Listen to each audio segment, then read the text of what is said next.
we can call on the founding chairman and chief tax advisor of Asian Consulting Group to give a brief opening message and also to introduce our author. Thank you, Lisa. Hello. Pakilala lang ito. Yes. Good afternoon, everyone. Thank you for joining us this afternoon. You know, it's a distinct honor and privilege to host again Tita Loida because last year, when she visited the Philippines, we were able to host a welcome dinner. And this year, it's actually her despedida because tomorrow she's flying back to New York. So we are again honored to host this special get-together and book launch for Tita Loida. And many thought that we've known each other like for a lifetime. Not that we are of the same age, but I don't mind if I have her wisdom and her wealth. But it's actually only in 2023 when I was in Harvard, I got a chance into this interview and I find her so feisty and straightforward. Sabi ko, I heard about her name, but I want to get to know her. So you know what I did? I Googled and find a way, a connection. Who do I know that she knows? And you know who's the person that we both know? Boy Abunda. So I messaged Tito Boy and got to talk to him right away. And I literally told him, like a request. Tito Boy, you need to make sure that Loida Lewis will know me before the end of my Harvard. I need her to know me that I am a Harvard student, and I want to be her friend. Then Boy said, okay, Mon, send me something that I can forward to her secretary. You know, Lloyd is very busy. Little boy, you need to do something. You know, the same week, I got an invite to have her first on Zoom. But you know, my schedule in Harvard is a bit tricky because I still work here, do live interviews in the evening because of the difference in time zone. Nakatulog ako, na-miss ko yung Zoom. Little did I know, she also forgot about the Zoom meeting. So both of us actually forgot about the Zoom. Then I asked for another chance. Then she invited me for lunch at the Harvard Club of New York. I didn't say I have a class in Harvard in Boston. So I went from Boston to New York to have lunch with her. I don't remember if I skipped many classes, but I knew for a fact that I left on a Friday, I had lunch with her, and I stayed until evening to join her in an activity. Then since then, I get messages and invite from her. I met a lot of PhilAms and a lot of respectable, successful Filipinos and individuals in New York, in the United States in general. And the most recent, I don't know if she personally nominated me, but I was known by the organizers and the board of jury that I got the Outstanding Filipino Award in the US. It's the most influential Filipinos in the world. Also through Tita Loida by meeting her. So I think what I can say is what people may know is that she's like somebody that we put in a pedestal, but for me, she's just so generous, she's just so kind, genuinely. She links up people. I met the other day Attorney Dino De Leon, and we both remember that we were in one text, group text, which she sent, and the two of us are being introduced. She's like that. So to me, she's like a mother. She's a good friend. But more than that, I think she's somebody worth emulating, especially in these times when there's so much political noise, uncertainties, that we doubt ourselves. We doubt if the Philippines still has hope. I think she's a good source of hope and inspiration. So it's my singular privilege again to introduce to all of you, and we are all privileged that she's here with us. My 80-year-old friend who looks younger, and I wouldn't say older because it will also hit me, Loida Nicolas Lewis.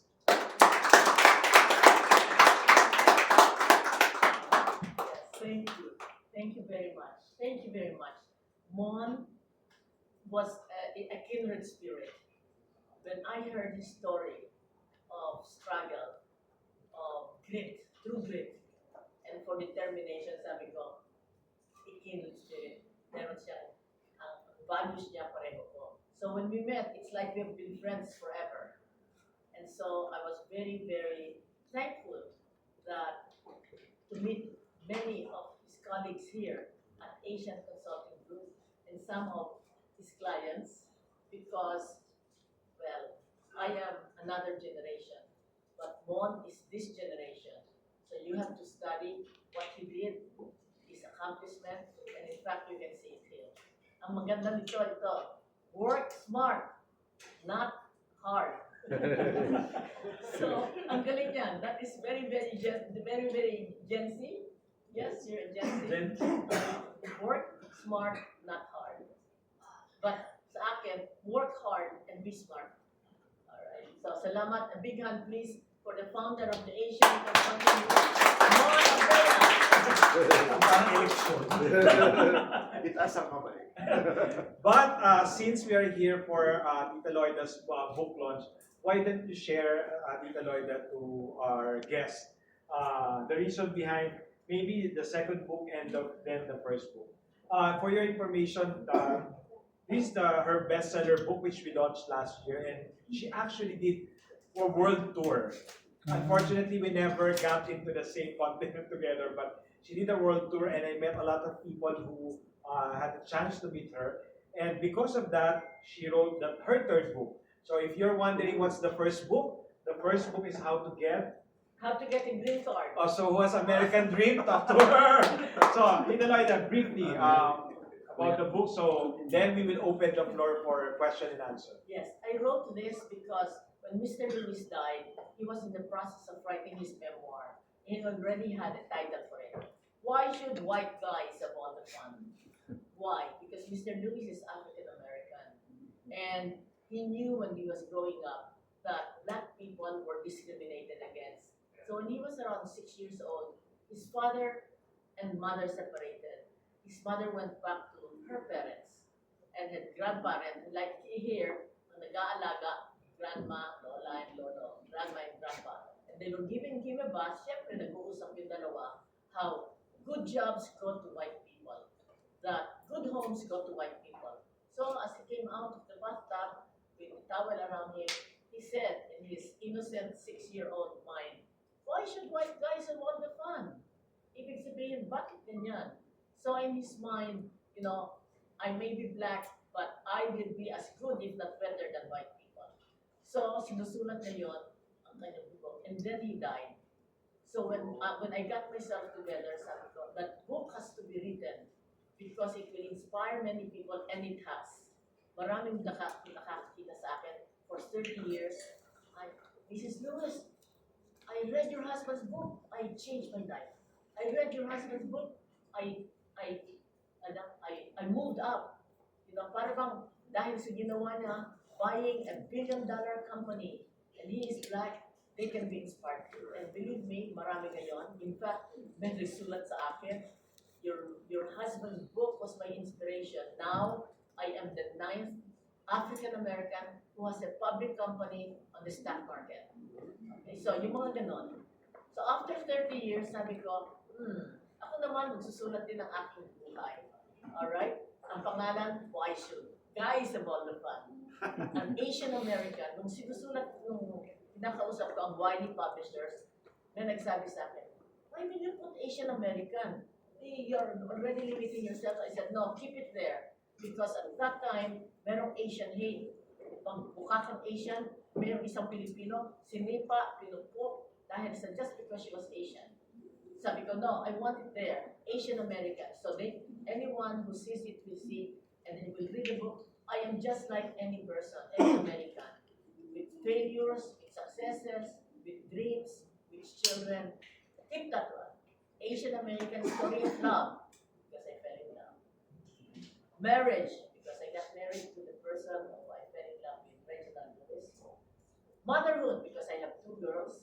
And running $1 billion empire. Because when he died, after Luxa, after I mourned for him, and when I got together, I decided I'll take over managing the business, CEO, and run the company, $1 billion company. Sasabihin niyo, wow, how did you do that? Mr. Lewis was smart enough to have 51% of the company. any of the board of directors na ayaw sa akin, I can fire them all. 51%. Okay. So, that's the meaning of this. And last year, I was here, thank you very much, Mon. I gave, an event, but he started a welcome party where I launched the book. And every time I say, I was close to, I want to have a book when I'm 80. Huh? You're 80? Huh? No, you're not 80. Sabi ko, that's my next book. Look younger when you're older, no Botox, no surgery. Here it is. Wow. Wow. All natural. Okay, so that's the story of my two books. Thank you, Mon. So before we open the floor for your questions, I just want to ask Tita Loida, what do you think should Filipinos do so that we will no longer be a third world country? So we're not, normally we ask the leaders, the president, what's the platform? But to us, ordinary Filipinos, what should change? What should, from someone who has met global leaders, people around the world, you have said it all, that we have all the potentials, the right attitude, but what should change? What should we do so the Philippines will no longer be a third world country? I think each one of us, each one of you, have to decide, do you want to remain a third world country or not? And then it's up to really you, especially the young, because 50% of the 150 million Filipinos are under 25. Okay, under the 50%. So that's 110 billion or whatever the division is, under 25. So the young people will decide what will happen to the Philippines. And how do you decide? They have the superpower. The young people have the superpower to decide who you want to lead. At sinasabi ko nga, two big countries, China, United States. When you vote, you decide, gusto ko China, then go Duterte. Gusto ko ng Amerika, then go whoever is the opposition.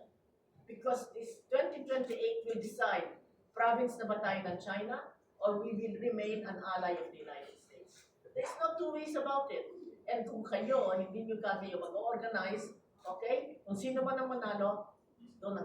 Either kawawa kayo because now we are a province of China, or we are better because we are with the United States, who has been with us since 1898 or 2002, when we became a colony of the United States. I have made my choice, I have dual, and you make your choice. Kung gusto nyo dito, doon kayo. Kung gusto dito, doon kayo. But use your superpower. Organize, register, and vote. That's Loida, Nicolas. So we now open the floor for our friends from the media and our guests for your questions. Yes, please name and We have to separate the young business. and you don't need to mention who are you voting for. No. Sorry, Mrs. Lewis. No, I have two questions. You are One, from Business World. Business I World. have two questions. One, you're kind of a serious person. I mean, you did have an empire at some point, but so I'm just fascinated at how you can make a book that's about beauty and living and lifestyle. That's number one. And number two, as an immigrant woman yourself, how do you feel about the American stance on immigration right now? Your first question is, how do you feel? Why am I writing about beauty? Okay. Actually, this is not just beauty. This is my philosophy in life. Okay. Although chapter 1 is about facial, chapter 2 is about body, and chapter 3 is about the spirit. Because in the end, we are body and soul. Dalawa yan. So you cannot only work on the body, you have to work on the soul. Kaparehas yan. It's the same coin. So the other part is the spiritual aspect. So although it says look younger when you're older, ang pinaka-importante dito, development of your soul, of your spirit. Okay, yan, mental attitude. Okay. Your view on life. Are you going to think hanggang dito na lang? Or do you believe in a God who loves you? So narrative lahat yan. How do you view your life? If you view your life, I'm here and then I'm dead, finished, so you live it that way. Or I'm here, but at the end of my life, God is there, I will be there. Then that's how you walk your life. Walk your life according to your philosophy in life. Okay? Kung sa isip ninyo, pagkatapos ito, wala nang mangyayari, then, live and be happy. Tomorrow you die. But if you believe na meron pa tayong after this, the Spirit lives on, then you live your life according to what's good. Ano ba yung sa harap? Work good. Do good things. Do good things. Do good things. So, decide your life. If you want to walk straight or you want to paikot-ikot dito, it's your choice. So whatever you decide, na paikot-ikot, you don't follow, you have no good ethics, you have no word of honor, you don't do your job, that's the life you choose. Huwag yung papalit kasi tatay ko, nanay ko, ganito, ganyan. You choose the kind of life you want. Okay? So this one is not just beauty. It's my philosophy in life. Thank you for the question. Question number 2 is, That was the one about you being an immigrant woman, and how do you feel about the anti-immigration stance right now in America? As a Filipino American yourself. the President of the United States is out of his mind. He is totally unhinged because he is violating the Constitution of the United States. He's violating the laws of the state. He's violating decency. Ay naku, walang modo, bastos. I mean, lahat na. And while you're saying, why did you elect him? Because he was very, very focused on his 2 issues, immigration and economy. Ang galing-galing niya. And on the other hand, sino kalaban niya? Joe Biden ran for president when he should not have run. And he quit in August, September, October, 3 months long for Kamala Harris. That's one. Her father is African from Jamaica, black. His mother is an immigrant from India, immigrant. Number 4, he's a woman. Ang pinamagaling sa United States candidate was Hillary Clinton, talo. So, Kamala Harris had 4 points against her. So, panalo si Trump. But watch out, November 2026. We have midterm election. As I said, if we do not turn Congress blue, because now it's all Republican, if we do not have majority in the Senate of Democrats, majority in the lower house for Democrat, then meaning to say we were not able to overturn that kawawang Amerika. In my own words, mga tanga na kami. Thank you. Our next question is coming from Janilo Severo of Philstar.com. Okay ka lang? Malakas na boses mo. So, ma'am, congrats sa new book. So, how to look younger? Wait. From Philstar.com. Philippine Star. So, how to look younger when you're older? There is no shortcut. But what I tell here, you have to do chapter by chapter. Chapter 1, do it for 60 days. Why? Because it takes a habit 60 days to become a habit. Chapter 2, ganun din. Do it for 60 days. And then it becomes a habit. But the most important is mental attitude. If your mind is negative, kunot ang loob mo. I mean, when you wake in the morning, I visit, because your mind is negative. Sinabi ko nga kanina, even arithmetic tells you what to do. 1 plus 1 equals 2. 1 minus 1 equals 0. So, you're negative lahat ang labas. Kaya sa iyong mukha, sa iyong katawan, sa iyong buhay. Kasi negative na eh. So, you attract negative. Okay? Positive, we are children of God.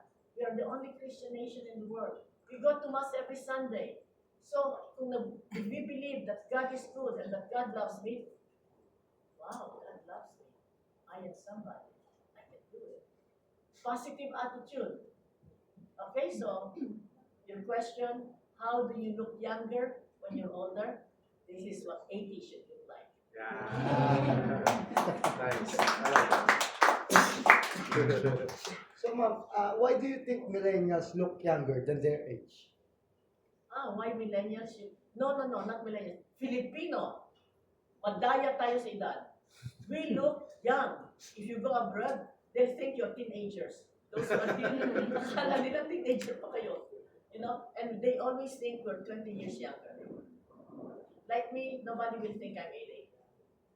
And that's why before I turned 80, when they ask me, how old are you?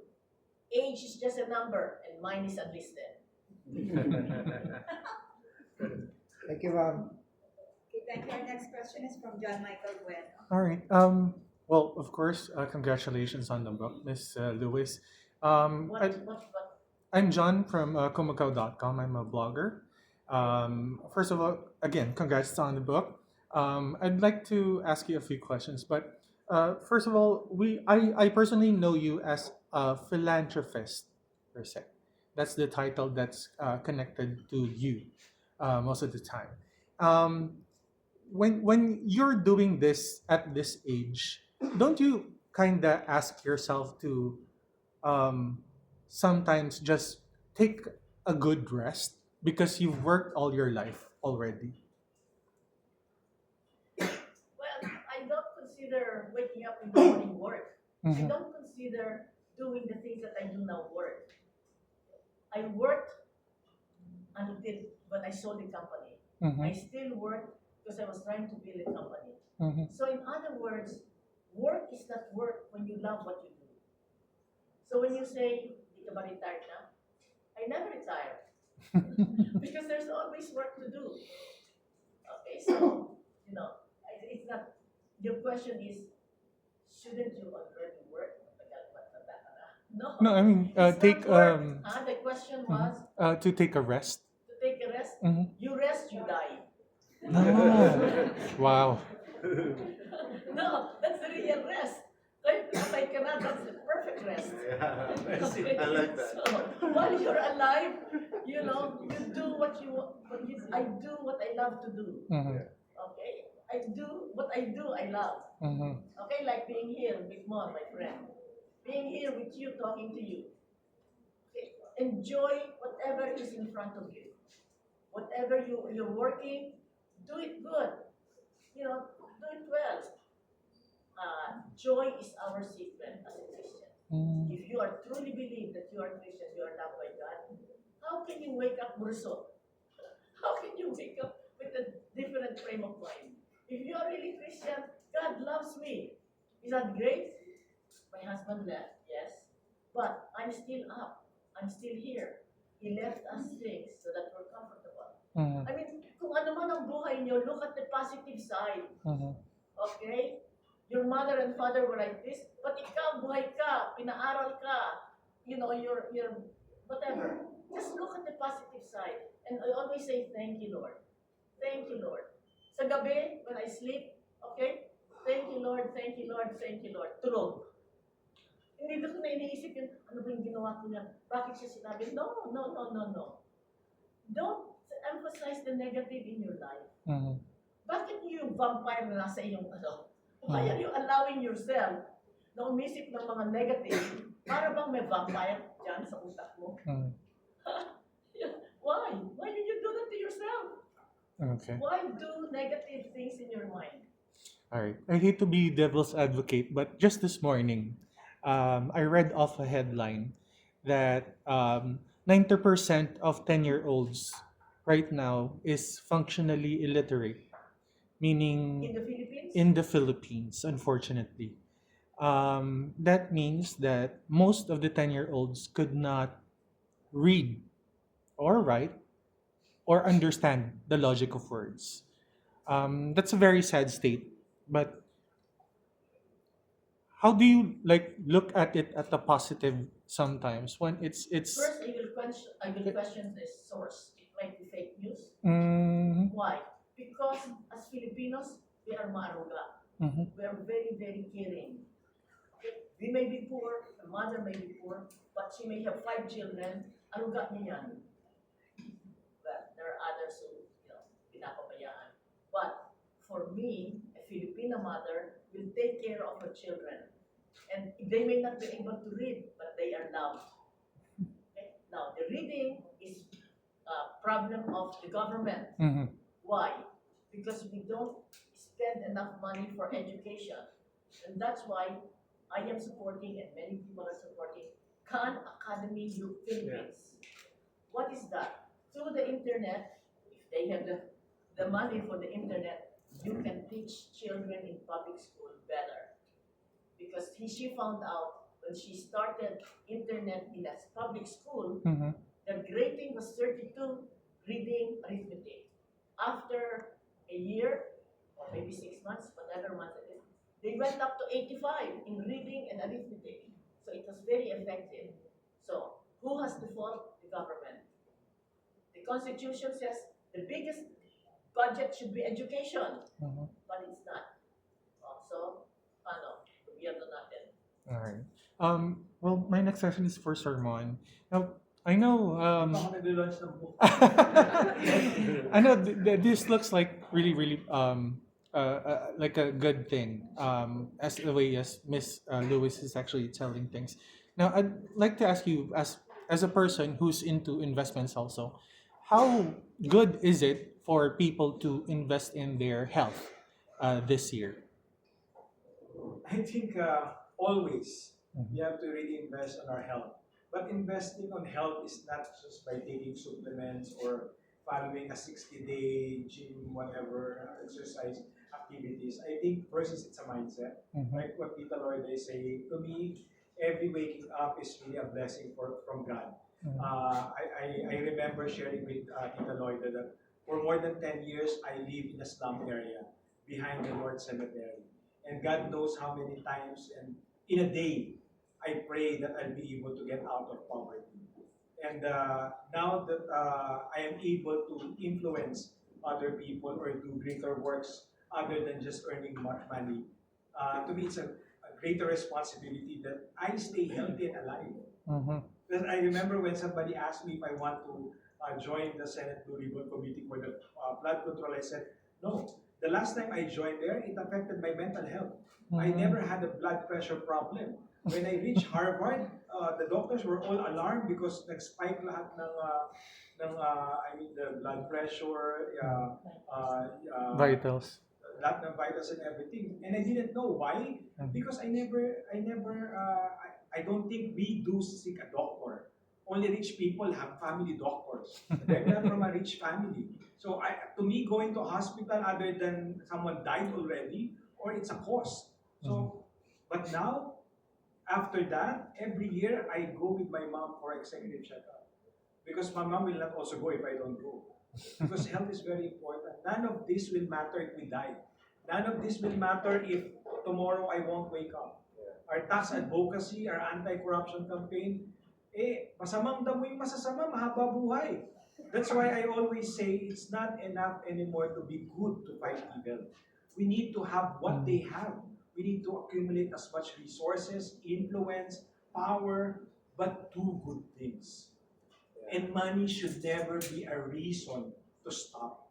Because sometimes talagang magda-dry out yan, talagang magkaka-problem ka. But build your network to the point that money will never be a problem.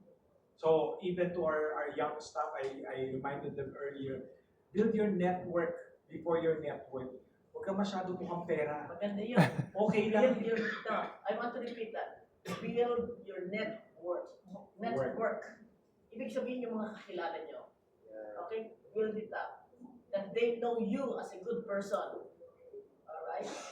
Before your network. Kasi diba sometimes, like ako, pag tinanong mo ako, bakit ako nagturo sa San Beda?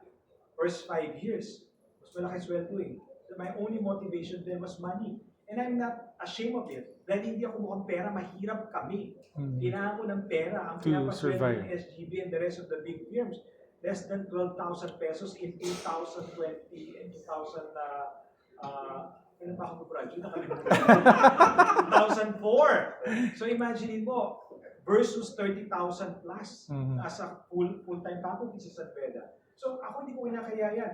But to the young ones, I always tell them, be clear with your whys. My why then was to survive. Mhm. I needed a better pay. 12,000 will not feed my family. Yes. But now, money is not a consideration anymore. Not because I'm ultra rich, but because I have network. Like if I go to New York, believe me, if I walk to the Harvard Club of New York, they will always say, the friend of Miss Loida. Mm. I was not even a member before, but now I'm a member already because Tita Loida said, you should invest. You should be a member of the Harvard Club. So now I stayed there. Last Christmas holidays, my mom and I stayed at the Harvard Club. Everyone knows me. But no longer as friend of Loida, as Mon Abrea. Wow. Because I'm a member already. And that is how much? $300 per year? So I mean, sometimes you invest in health is important, Yeah. but also make sure you use your money wisely. Hindi yung pang Instagram lang o pang yabang lang and everything. Everything should have a clear why. Not just in what you do or what you earn, but what do you expect? Why? Why do you expect that? And people are asking, dahil mo reklamo, ba't di ka pumunta sa government? My whys are clear. It's not yet time. In God's time. Alright. Thank you so much. Thank you. Launch ko na rin kayo yung book ko. So we have another question from Janelle Uy, from Blogger Manila. Hello, Benel? John. Junet, sorry. Sino si Benel? Good afternoon, John from bloggermanila.com. Ma'am, my question is going back to your book. You mentioned earlier about philosophies and mindset supporting the concept of looking younger. Now, I'm curious, or my question is more about the core values that a Lloyd Lewis believes in, supporting the concept of growing older as a strength rather than a limitation. Actually, I never thought of growing older. In my mind, I'm still young. Of course, my body tells otherwise. Titindig ako, I need help. Okay? But in my mind, I'm still young in the sense that, I still do the things that I like. I have goals. For every year, I have to read at least 10 books. Okay, kung minsan nagdadaya ako na July na, I only read 3 books. So I choose books that are 110 pages. Or may sulat ko that I have read 5 books by the end of the year. In other words, I have always goals. Pareho ngayon, ang goal ko, to get 25 million for PAGA. Okay? And then other. Okay?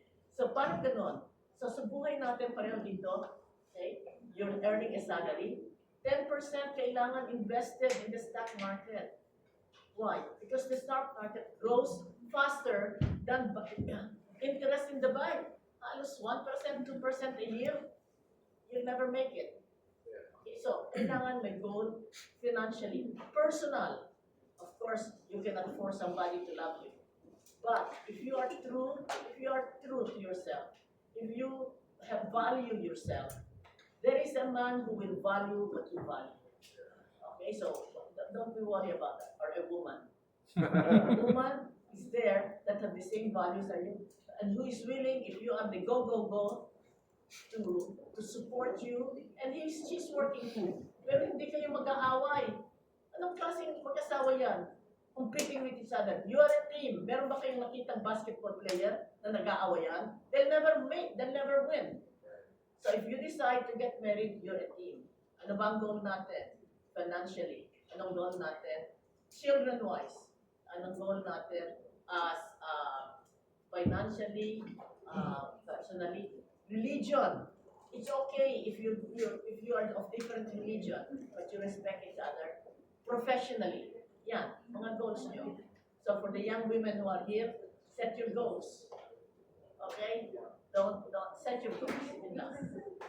Did I answer your question? Yes. Very good. Okay. The final question is coming from Ed Uy. I also have a question. Yeah. Okay, Can I so just- you'll ask for them. Yeah, okay. Before I ask my question, What question? I'm Ed Uy, I'm also a vlogger. Pero short kwento muna, my grandparents and my mother are from Sorsogon. Yes. So, I know all What's the about, apelyido? ma'am, What's the family? Hermo po, Hermo. Hermo po. So, kayo po yung lagi nilang kunikwento when it comes to role models, mga citizen, mga gano'n. So, I'm quite familiar with all of your work. So, my question is, for someone like me na medyo, I'm reaching my 50s na po, what is your advice for people who think that it's too late for them to start their wellness journey po? Never too late to start. Ano bang nasa tayo dito? The best time to start looking younger is now. Never too late. I think I started not eating rice when I turned 60. Kasi I found out, okay, if I eat rice the way I eat rice, I won't be slender. I will be like a pear.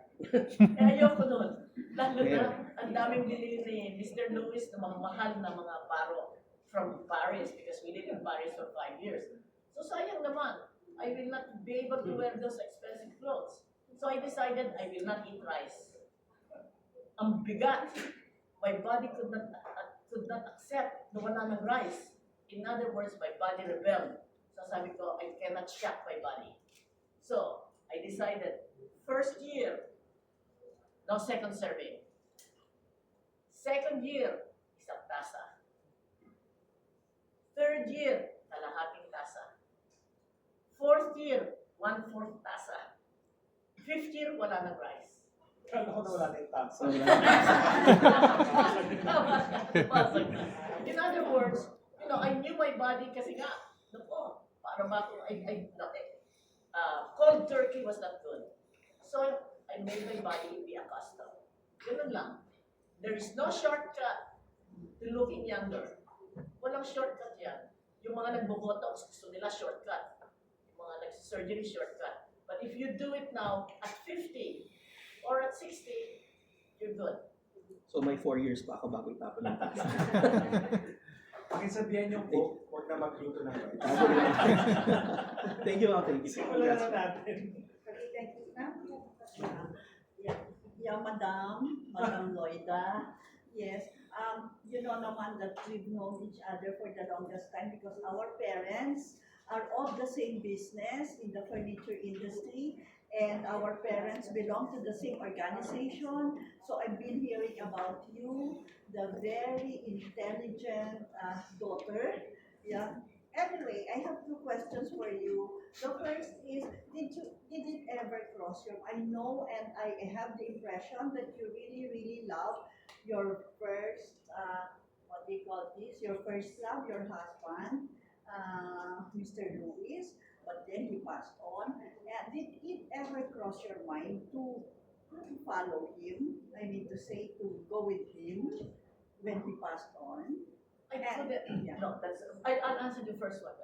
No, because I have 2 daughters. All right? And, to say, you're gone, I will be gone too. Para bang I don't have faith in God. Na my whole life is with my husband. No. I love him, but God decided to take him. Doesn't mean God also wants to take me. I have responsibility. My 2 daughters, company, the family of Mr. Lewis, my family. Okay, so it never occurred to me to follow him and kill myself.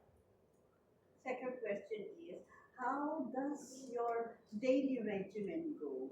I mean to say, in the morning, when you open your eyes, what is your daily regimen? With detailed time po. Parang kailangan ng one-on-one personal Yes, thank you very much. Yes, our parents were in the same furniture business. Thank you. Okay, so here in Manila, because I'm so busy, I have a limited time, I couldn't do it. But when I have time in America, when I make up, I face Central Park on sitting down. I light a candle, I strike the gong, I do my Zen practice. My Zen practice is counting your breath 1 to 10 for 15 minutes. Why? Because it stills my mind. And I recommend that to everybody kasi napaka-busy ng life natin. I'm only doing this because my children are grown. Okay? The business is over. I have time. But for those who do not have time, I recommend take time to be quiet. Because only when you're quiet, more or less, darating sa iyo promptings of God, you have to be quiet. So that's the first one. What time Second, po? What huh? time? What time when I wake up? Yeah. What time? Mga 5, Ah, 6? no. 6 or 7. I sleep 6 hours a day. Midnight to 6 or midnight to 7. Okay? I'm an owl. So, I sleep late. Sa akin, sa inyo, you need 8 or 9 hours. Basta, you're young. But as you grow older, you don't need as much sleep. And then I do a journal. Because I don't have a husband anymore. The journal, para bang sinusulat ko sa Diyos. It's a way of outpouring, of sharing my innermost thought of what happened the day before. Yesterday, this is what happened. Ang tawag doon, examined by the Jesuits. What made you happy, what made you sad. But because I am optimistic, lagi happy. But if I did something wrong, or I fought somebody, something happened, so I write it down. Ganon. And then, on with the day. I don't eat breakfast, maybe fruit. And then lunch, and then dinner. If I don't have any, dinner engagement, very little. So, soup or something very light. Because I found out, pag kumain ako ng karne or anything like that, it's like a ton of bricks on my stomach. So, I'm older, so don't follow me. Don't follow me. Eat as much as you can, which I did. I ate as much as I can, whatever I want, because I was younger. But when I turned 60 yata, my metabolism could not handle it, so I watch my weight. Every day, I weigh myself before taking a shower. Anong weight ko ngayon? Sulat. Okay, so I know, did I gain 2 pounds? So the next day, I try to remove it. 4 pounds, konting-konti the next day. So, watch your weight.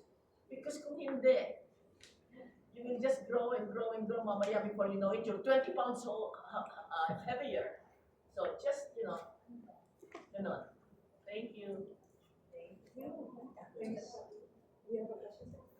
Yes, ma'am. He's a business owner. Fruits shipper from Nekeri, and I consider myself so blessed to meet in person like everyone else in this room. And at this stage in your life, I have 2 questions. First is, what gives you the greatest sense of fulfillment? Second, how do you want to be remembered? Okay, I'll answer the second question. But you live my life. I don't live my life so that people will remember at this. I live my life daily. My legacy will take care of itself. Hindi ko iniisip, how will people remember me? I don't even think of that. You live your life as you want daily. How will God see me when I stand before Him? Yun ang pinaka-importante. Hindi yung what do other people think of me. It doesn't matter. Okay? So the first question is the more important. What gives you the greatest sense of fulfillment? Greatest sense of fulfillment, different. Pareho nung when I was in elementary school, I want to be valedictorian. Salutatorian lang ako. So sabi ko, pag high school ako, kailangan number 1.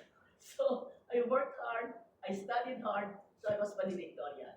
So in other words, fulfillment, short time. No, short.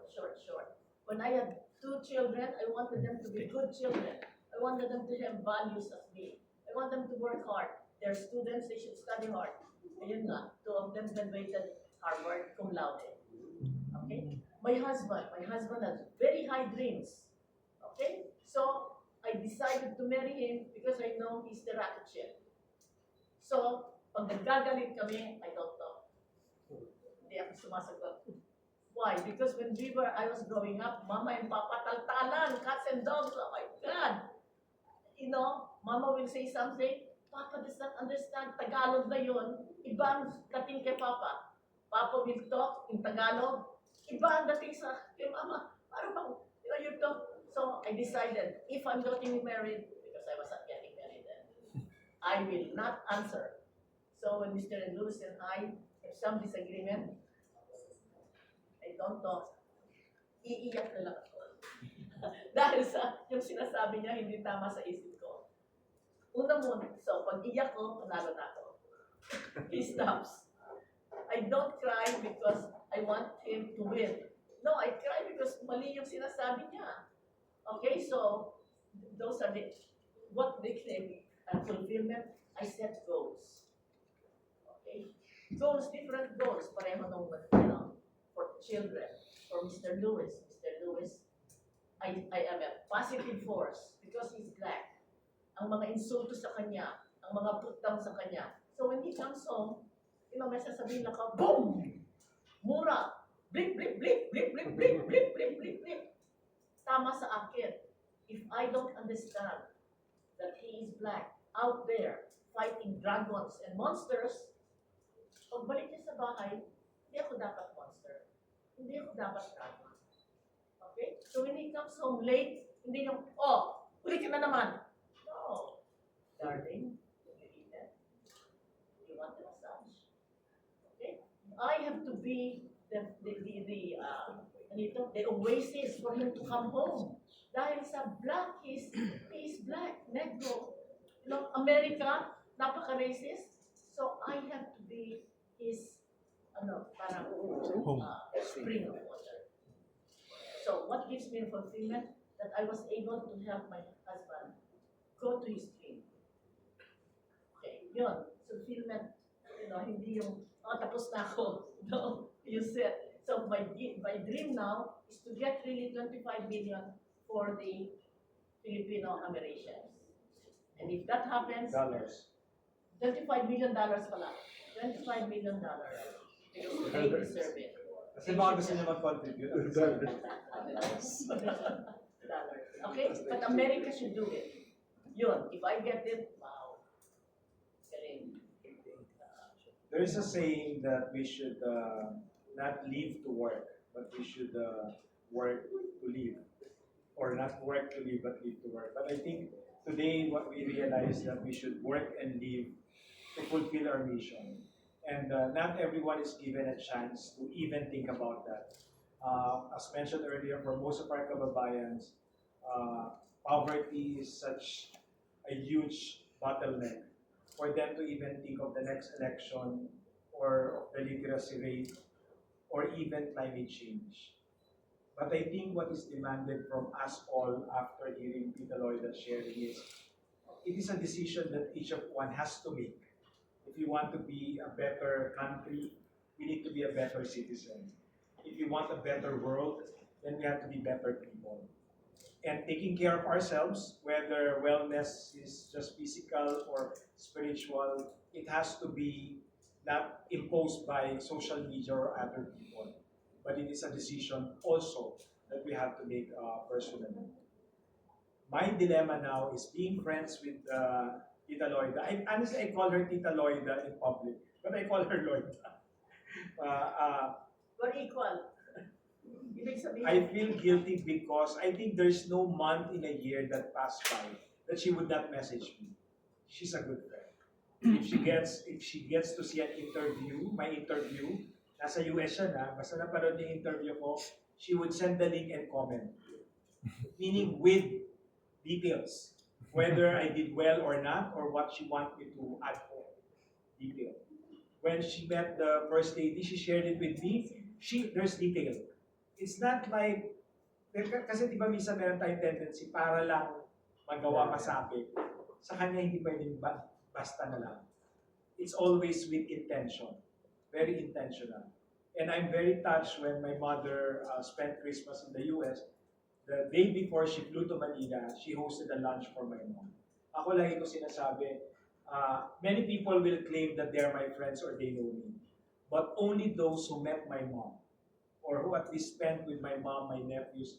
I have a very small family because the rest I don't recognize them anymore. So I can change my surname also. Because when my dad was cremated, I cremated the ties that connect me to the Abreas, the one that lives in North Cemetery. Why? Not because I hate them, but because there was a decision made and they still stayed there. And we decided to leave that poverty. And now, what is scary knowing Loida is, I think it's clear to me the mission that each of us has to respond to. But I'm just afraid that I may not be ready for that. But she said already, you'll never be ready, just get into it, take it. But whatever I should take, it's not yet this year. But I'll have to make that decision soon. And I'm grateful that I can call Lloyda a friend, and we are all privileged today that we heard her. It's straight from her. So, Tita Lloyda, your final word to our friends who joined us this afternoon, because tomorrow she's flying to New York. There's somebody waving. Yes, my dearest Wally. Tita Lloyda. Can I call you Tita Lloyda? What is your timeline? What is your timeline for your $25 million? Ayan na. Gusto doon niya mag-donate. What's your No, no, timeline I'm not now? saying anything. I'm just asking The what's timeline for your timeline 25 for you million. to get your $25 million. This year, because the United States is going to sign a contract with the Secretary of Foreign Affairs, Des Lazaro, regarding this $250 million that is really USAID, but it's crap. So no country gets the USAID, but the ambassador of the United States to the Philippines, Mary Kay Carlson, was able to extract this $250 million that was supposed to be USAID Philippines From JD na Vance. ibigay sa atin as humanitarian. So, ang argument ko, the First Lady, to tell United States Secretary Rubio, USAID is gone. So hindi mo sasabihin, sorry, it's already been allocated to this, and this. That's the USAID. So don't tell me na you cannot take 10% out of 250 million for PAGA. Alright? So I'm saying, who am I? Okay, we are lobbying in United States, bawat congressman o senator na in charge of the Committee on Foreign Affairs. But tinanong ako, what does the government of the Philippines say? I have no say. Hindi ko alam. So I had to see the First Lady because I know she's a woman, she will understand me. Sabi ko, can you help tell the United States government through Ambassador Romualdez, who is a cousin of BBM, na yung 10% ng 220, ibigay sa PAGA. PAGA has been in existence for 105 years. Okay? So, that's what, your question is, what is your timeline for this year? By March, narito na yung pera. But before it could be there, kailangan US would say 25 million of this should go to PAGA. If it doesn't happen, forget it. Kanino ibibigay sa gobyerno? You know what happens to the government. DPWH.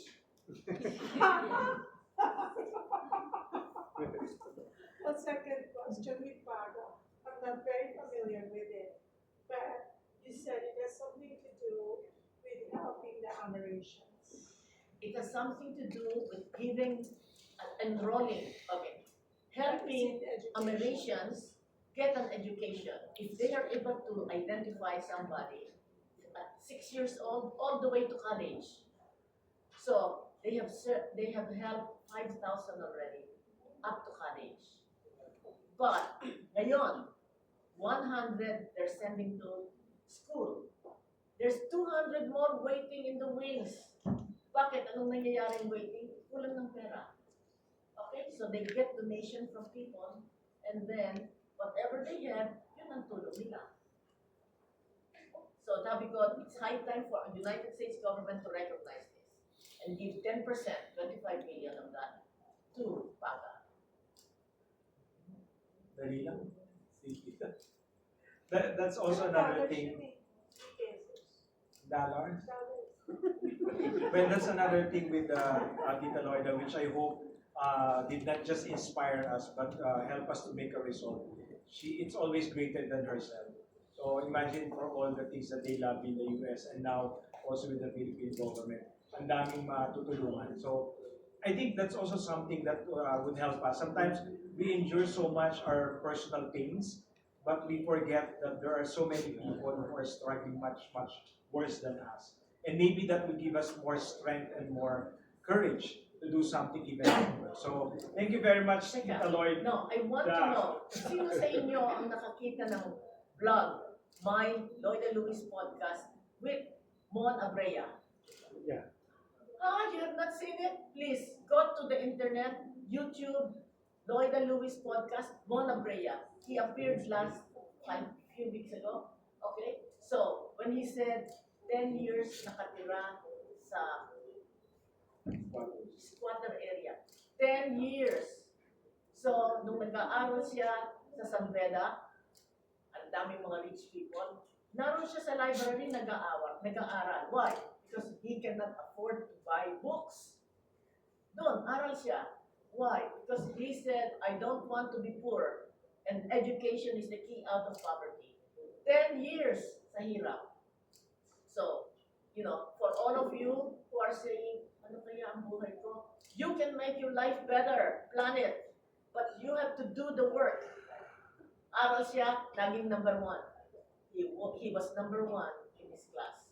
Siya pa ang nag-deliver ng valedictory speech. Agad si Duke. So, another university, kalaban ang mga He's kaklase updated niya. more than my mom. And she remembers every detail. mga kaklase niya, mga secretary of Jakarta, mga different But, because he was brilliant, siya ang nag-deliver ng graduation speech. Okay? So, sasabihin niyo, Charming. wow. Charming. No, ang ibig ko sabihin, bawat isa sa inyo, you plan your life. Okay, the last one. When I speak to young people, I said, 3 things of my success. Goal setting. You heard about that. Obedience to a code of ethics. Kasi pag kayo, alam niyo ang 10 Commandments, you will have a hard life. Okay, eventually, masisira kayo. Thou shalt not kill. Thou shalt not hurt others. Thou shalt not honor thy mother and thy father. Thou shalt not kill. Thou shalt not steal. Thou shalt not commit thy neighbor's wife. Thou shalt not commit thy neighbor's good. Okay, lahat yun. Alright? Okay. If you disobey that, mahihirapan ang buhay nyo. So, obedience to a code of ethics. Number 3, determination. Itong gusto nyo, be determined. Okay? Goal, obedience to the code of ethics, determination, G-O-D, God. Because if you believe in God, everything is possible. Kung hindi naman, there is something better. Sinasabi ko nga ito, everything will be all right in the end. If it is not all right, it's not the end. That's it.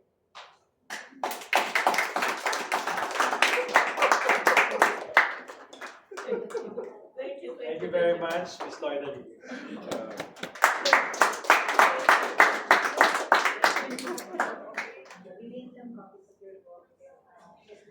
I'll show you in the future. We can ask. Okay. We can have our photo op with